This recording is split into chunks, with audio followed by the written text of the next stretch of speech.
Over the course of the pandemic, I've had a number of conversations with people about the trustworthiness of various pharmaceutical companies.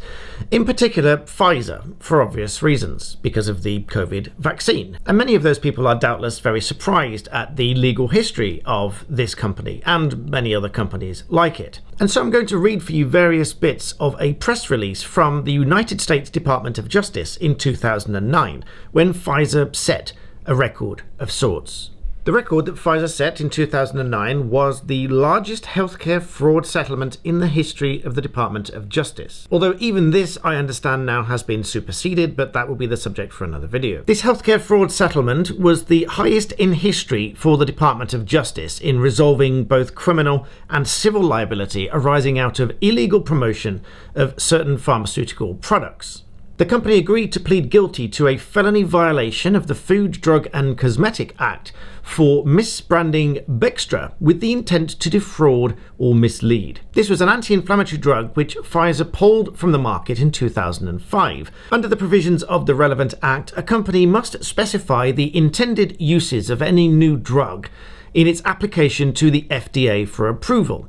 And once approved, the drug may not be marketed or promoted for any so-called off uses or doses, in other words, that which it hasn't specified in the application. However, Pfizer promoted the sale of Bextra for several different uses and doses that the FDA had specifically declined to approve due to safety concerns of those uses and doses. The company therefore was to pay a criminal fine of $1.195 billion. The subsidiary also had to forfeit $105 million for a total criminal resolution of $1.3 billion. In addition to this, however, Pfizer also agreed to pay $1 billion to resolve allegations under the Civil False Claims Act that the company had illegally promoted 4 separate drugs. This civil settlement was to resolve allegations that Pfizer had paid kickbacks to healthcare providers to induce them to prescribe these as well as other drugs. Once again, this set a record because this was the largest civil fraud settlement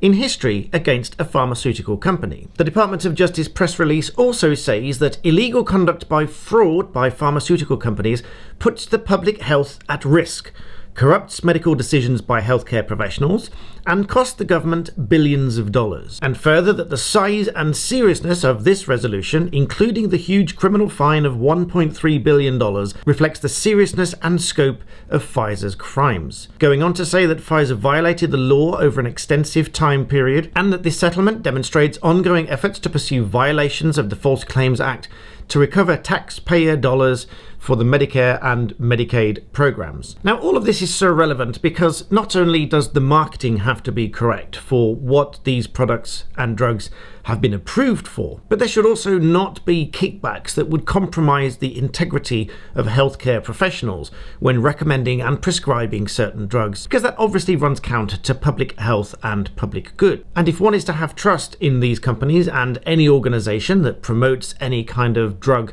and medicine, then this sort of activity must be stamped out at the earliest opportunity. And this is obviously not the only settlement for such violations. In fact, there are at least 5 separate settlements that exceeded $1 billion for various things such as off-label promotion, such as that I've described, which is marketing a product for something other than it was approved for, and others for kickbacks, which is essentially payments to medical professionals in exchange for them recommending certain products, which obviously compromises the integrity of those recommendations themselves. So if you found this story interesting, please like the video and subscribe, and I will bring you much more interesting information just like this one. So thank you for watching.